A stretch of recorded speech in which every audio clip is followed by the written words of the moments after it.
Mes paprasčiausiai jau žaidžiam ne vienerius metus, vienas kitą pažįstam ir nusiteikinėjom vieni prieš kitus pakankamai rimtai. Jie pažįsta mus gerai, pakankamai draugaujam ir tokie santykiai geri už aikštelės, bet aikštelėje norisi vienas kitą nugalėti. Taip, kad čia. Ar mes būtum paskutiniai ir pirmi, jokio skirtumų nėra.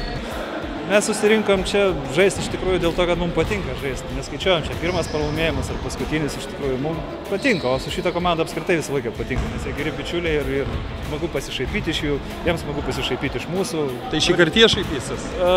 Nežinau, pažiūrėsim, nuvažiuosim į barą, pažiūrėsim.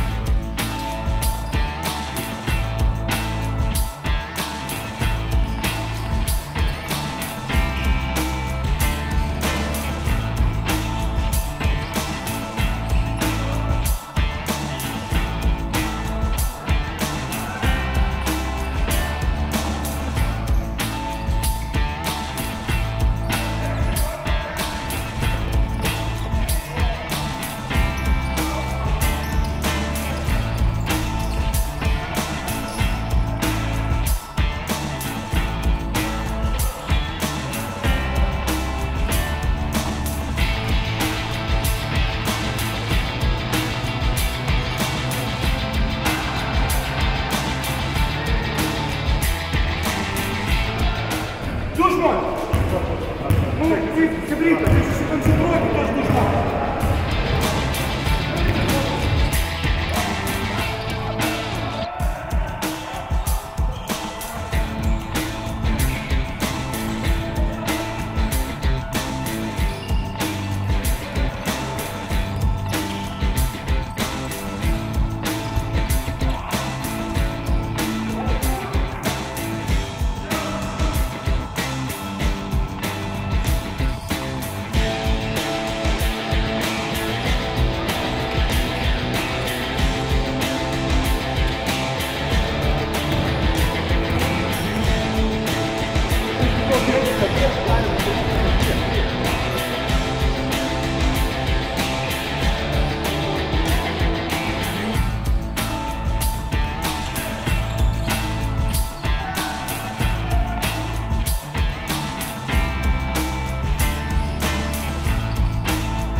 Pradėjom varžybas labai gerai, nusivedę, pirmas penketukas sužaidė labai gerai, paskui prasidėjo pakeitimai ir kažkaip labai įsiderino.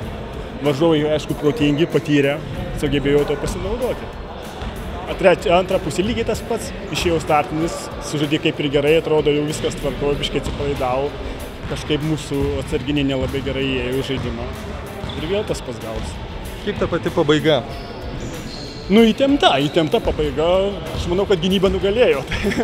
Ne puolimas, bet galia gynyba nugalėjo, man atrodo. Jie gynėsi pakankamai gerai ir mes pakankamai gerai. Ar jūsų komanda yra pripratus prie to tokio amerikietiškų kalnelio principų? -19, 0, -20, vėl 0. Nepasakyčiau, kad čia amerikoniškų kalnelių principas, čia daugiau motyvacijos dalykas.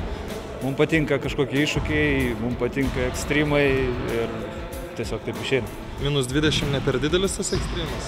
Tai patys matėt, kad ne, sugebėjom pasivyti. Paskutinė minutė. Nepasisekė, bet kitą kartą pasiseks. Mes svarstėm kelis derinius, bet paskui mūsų derinių tos fiškės vadinasi, buteliai nulėkė po kėdėmis ir mes nutarėm, kad žaisim taip kaip išeina ir išėjo nelabai gerai.